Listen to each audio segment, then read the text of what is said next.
Hello friends. இன்னைக்கு என்ன அப்படின்னா, இன்னைக்கு வந்து ஒரு ஹாப்பி நியூஸ் தான் வந்திருக்கு. என்ன அப்படின்னா, நம்ம சேனல்ல ஒரு கமெண்ட் வந்திருக்கு. இப்போ லேட்டஸ்ட்டா போஸ்ட் பண்ண வீடியோக்கு கீழ ஒரு கமெண்ட் ஒரு நம்ம சப்ஸ்கிரைபர் வந்து கமெண்ட் பண்ணியிருந்தாங்க. அத படிச்சதுலேருந்து எனக்கு வந்து ரொம்ப ஹாப்பியா இருக்கு. என்ன சொல்லியிருந்தாங்க அப்படின்னா, அவங்களும் பிரதர் தான் கமெண்ட் பண்ணியிருந்தாரு. அவங்களும் அவங்களோட ஒய்ஃபும் நம்ம சேனல 2 வீக்ஸா ஃபாலோ பண்றாங்க. இப்போ வந்து அவங்களுக்கு 15 டிபிஓல பிரெக்னன்சி கன்ஃபார்ம் ஆயிருக்கு. ஸோ அதனால தேங்க்யூ சொல்லி நம்ம சேனலுக்கு விஷ் பண்ணி கமெண்ட் பண்ணியிருந்தாங்க. ஸோ அத பார்த்ததுலேருந்து எனக்கு வந்து ரொம்ப ரொம்ப ஹாப்பியா இருக்கு. ஸோ நம்ம சேனல்ல வர ஃபஸ்ட்டு ப்ரெக்னன்சி பாசிட்டிவ் கமெண்ட் வந்து இதுன்றதுனால எனக்கும் ரொம்ப எக்ஸைட்மெண்ட்டா இருக்கு. அவங்களுக்காக நான் ப்ரே பண்ணிக்கிறேன். ரொம்ப ஹாப்பியா இருக்கு.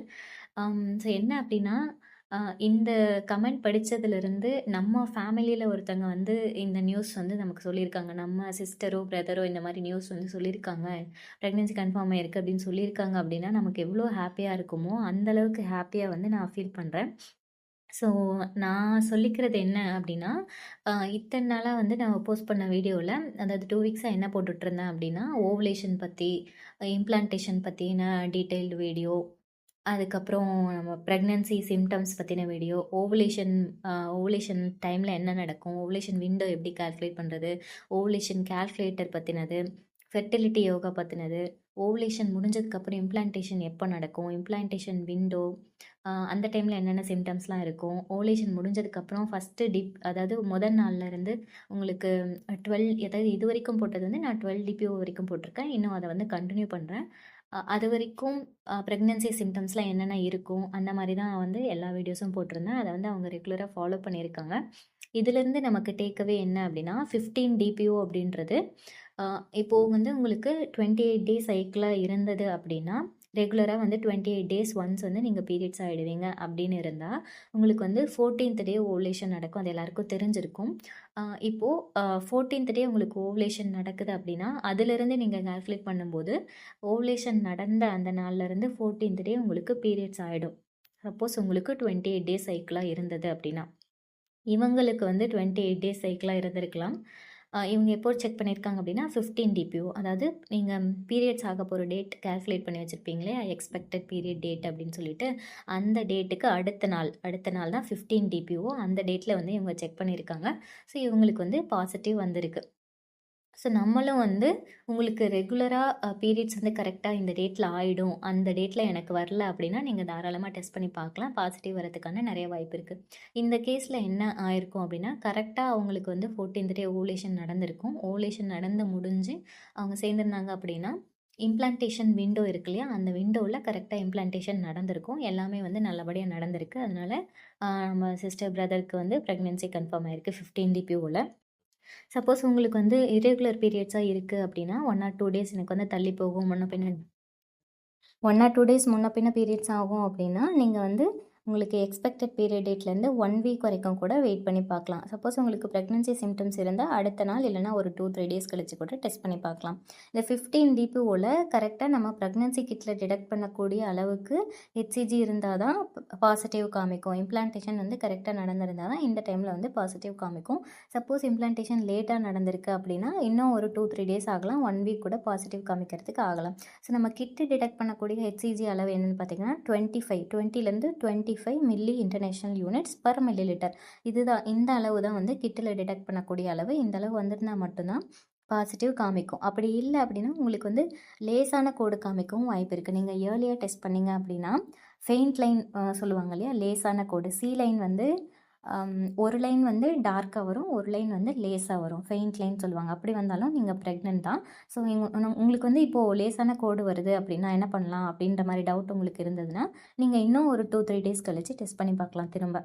ஏன் அப்படின்னா, ஹெச்சிஜியோட லெவல் வந்து ரொம்ப கம்மியாக இருக்கு அப்படின்னா, ஸ்டார்ட்டிங்கில் வந்து கம்மியாக தான் இருக்கும். அது ஒரு 48 ஹவர்ஸ் ஒன்ஸ் வந்து டபுள் ஆகிக்கிட்டே இருக்கும். ஸோ நீங்கள் ஒரு 2, 3 டேஸ் டைம் கொடுத்து அதுக்கப்புறம் நீங்கள் டெஸ்ட் பண்ணி பார்க்கும்போது கண்டிப்பாக உங்களுக்கு பாசிட்டிவ் வரதுக்கான வாய்ப்புகள் நிறைய இருக்குது.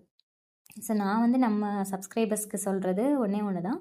நீங்கள் வந்து ரொம்ப மனசை போட்டு குழப்பிக்காமல், டென்ஷன் ஆகாமல், ஸ்ட்ரெஸ் ஆகாமல், ரிலாக்ஸ்டாக இருந்தாவே போதும். ரொம்ப முக்கியமாக வந்து நீங்கள் நல்லா தூங்கணும். லேட் நைட் வந்து முழிச்சிட்டு இருக்கவங்களாம் இருந்தால் நீங்கள் வந்து அதை அவாய்ட் பண்ணிக்கோங்க. ப்ரெக்னன்சி ட்ரை பண்ணுறவங்க முக்கியமாக. நீங்கள் வந்து நல்லா தூங்கணும். நல்லா தூங்குனா மட்டும்தான் ஹார்மோன்ஸ் வந்து நமக்கு பேலன்ஸ்டாக இருக்கும். பீரியட்ஸும் வந்து கரெக்டாக நடக்கும். ப்ரெக்னன்சி ஆகிறதுக்கும் சான்சஸ் வந்து அதிகமாக இருக்குது. ப்ரெக்னன்சியும் ஹெல்த்தியாக இருக்கும். ஸோ அது ஒன்று. இன்னொன்று வந்து என்ன அப்படின்னா, நீங்கள் வந்து ஃபிசிக்கலாக ஆக்டிவாக இருக்கணும். உங்களால் இப்போது எக்ஸசைஸ் பண்ண முடியும் அப்படின்னா, எக்ஸசைஸ் வந்து கன்டினியூ பண்ணுங்கள். இல்லை இது வரைக்கும் நான் பண்ணதே இல்லை அப்படின்னா, உங்களால் பண்ண முடியும் அப்படின்றவங்களா இருந்தால் நீங்கள் பிகினர் எக்ஸசைஸ் சும்மா கையை காலை அசைச்சு பண்ணுறது, இல்லைனா பிகினர் லெவல் எக்ஸசைஸ்லாம் இருக்கும். அது இல்லாமல் ஃபெர்டிலிட்டி யோகா ஈஸியான எக்ஸசைஸ்லாம் ஸ்டார்ட் பண்ணி அதுக்கப்புறம் கொஞ்சம் கொஞ்சமாக இம்ப்ரூவ் பண்ணுங்கள். ஃபஸ்ட்டு எடுத்த உடனே ரொம்ப ஸ்ட்ரெஸ் பண்ணி ஸ்ட்ரெயின் பண்ணி பண்ணிக்க வேண்டிய அவசியமே இல்லை. ஃபஸ்ட்டு கொஞ்சம் கொஞ்சமாக ஸ்டார்ட் பண்ணி அதுக்கப்புறம் நீங்கள் கொஞ்சம் நல்லா பண்ண ஆரம்பிச்சிட்டிங்க, உங்களால் பண்ண முடியுது அப்படின்னா ரொம்ப ஸ்ட்ரெயின் பண்ணிக்காமல் மெதுவாக பண்ண ஸ்டார்ட் பண்ணுங்கள். ஓவுலேஷன் வரைக்குமே பண்ணலாம். அதுக்கப்புறமும் வந்து நீங்கள் எக்ஸசைஸ் பண்ணலாம். ஒன்றும் தப்பு கிடையாது.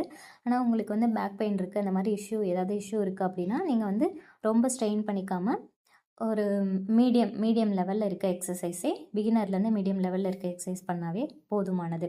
அது இல்லாமல் முக்கியமான விஷயம், நீங்கள் எக்ஸசைஸ் பண்ண முடியல அப்படின்னா யோகா ட்ரை பண்ணலாம். யோகாவில் வந்து ஒரு சில போசஸ்லாம் இருக்குது. ஓவுலேஷன் சரியாக நடக்கிறதுக்கும் இம்ப்ளான்டேஷன் ப்ரெக்னன்சிக்கும் வந்து ஒரு சில போசஸ் இருக்குது. அதெல்லாம் வந்து நம்ம பண்ணும்போது நம்ம ஓவரிஸை வந்து ஸ்ட்ரெச் பண்ணி கொடுக்கும். அது நமக்கு ஓவுலேஷன் தூண்டுறதுக்கு ஹெல்ப் பண்ணும். நம்ம பாடியை வந்து ரிலாக்ஸ்டாக வச்சுக்க ஹெல்ப் பண்ணும். அதுவும் வந்து ஃபெர்டிலிட்டி யோகா வீடியோ போட்டிருக்கேன், அதையும் செக் பண்ணி பாருங்கள், ஹெல்ப்ஃபுல்லாக இருக்கும்.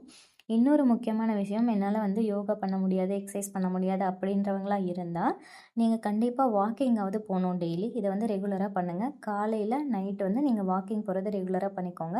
அப்படி 2 வேளையும் வந்து என்னால் போக முடியாது அப்படின்னா அட்லீஸ்ட் ஒரு டைம் அது இல்லை, ஒன்று மார்னிங் இல்லைனா வந்து ஈவினிங், எப்போ வேணால் வாக்கிங் வந்து எப்போ வேணால் போகலாம். இப்போ தான் போகணும் அப்படின்றதுலாம் இல்லை. உங்களுக்கு எப்போ டைம் கிடைக்குதோ அப்போ வந்து நீங்கள் அது கண்டினியூ பண்ணலாம், வாக்கிங் கண்டினியூ பண்ணலாம்.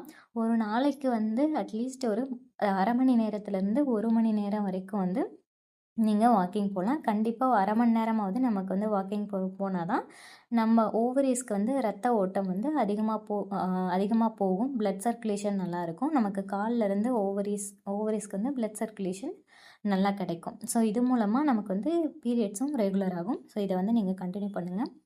நம்ம சேனல் ஃபாலோ பண்ணுற எல்லாருக்கும் நான் பண்ணுற முக்கியமான அட்வைஸ் இல்லை, டிப்ஸ்னு வச்சுக்கலாம். ஸோ நீங்கள் வந்து ஃபிசிக்கலாக ஆக்டிவாக இருக்கணும், ஸ்ட்ரெஸ் இல்லாமல் ரிலாக்ஸ்டாக இருக்கணும், நல்லா தூங்கணும். இதை ஃபாலோ பண்ணாவே போதும், எல்லாமே நல்லபடியாக நடக்கும். இந்த சிம்டம்ஸ் இருக்குது, எனக்கு எந்த சிம்டமுமே இல்லை, நான் வந்து பீரியட்ஸ் ஆகிடுவணும் அப்படின்னு நினச்சி கவலைப்படுறது, சிம்டம்ஸ் எல்லாமே இருந்துச்சு ஆனாலும் நான் பீரியட்ஸ் ஆகிட்டேன் அப்படின்னு நினச்சி கவலைப்படுறது, அது எதுவுமே இருக்க வேண்டாம். நீங்கள் வந்து ரெகுலராக என்ன பண்ணுவீங்க, ப்ரெக்னென்சி ட்ரை பண்ணுறீங்க, அது வந்து ஒரு பக்கம் இருக்கட்டும். உங்களோட மனசையும் உடம்பையும் வந்து ரிலாக்ஸ்டாக வச்சுக்கிறதுக்கு என்ன பண்ணணுமோ அது ஒரு பக்கம் நீங்கள் பண்ணிகிட்டே இருங்க. எல்லாமே நல்லபடியாக நடக்கும். எல்லாருக்குமே all the best. Pregnancy try பண்ணுற எல்லாருக்குமே இவங்கள மாதிரி உங்களுக்கும் பாசிட்டிவ் வரணும் அப்படின்னு நானும் ப்ரே பண்ணிக்கிறேன். எல்லாமே நல்லதாகவே நடக்கும். நம்ம சேனல் பார்க்குற எல்லாருக்கும் ரொம்ப நன்றி. சேனலை சப்ஸ்கிரைப் பண்ணாதவங்களாக இருந்தால் சப்ஸ்கிரைப் பண்ணிக்கோங்க, உங்களுக்கு ஹெல்ப்ஃபுல்லாக இருக்கும். இந்த வீடியோ பார்த்த எல்லாருக்கும் ரொம்ப நன்றி. தேங்க்யூ.